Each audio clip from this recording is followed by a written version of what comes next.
สบายดีบรรดาท่านที่เคารพนับถือและหักแพงทั้งหลายมื้อนี้พ่อใหญ่แก๊สสิมาอ่านประมวลกฎหมายแพ่งปี 2018 มาตรา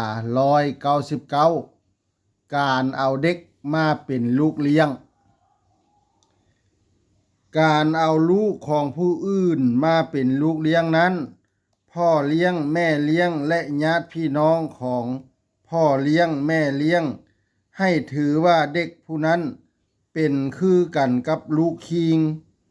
อ้ายเอื้อยน้องคิงและหลานคิงของตนส่วนเด็กผู้นั้นก็จะหมดสิทธิ์และพันธะจากพ่อแม่และญาติพี่น้องคิงของตน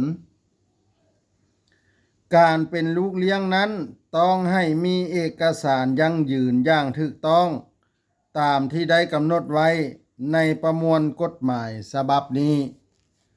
ถ้าถูกใจให้กดไลค์กดแชร์กดติดตามพ่อใหญ่แก๊สเด้อถ้าอยากให้พ่อใหญ่แก๊สอ่านกฎหมายหยังมาตราใดให้บอกมาโลดเด้อขอขอบใจ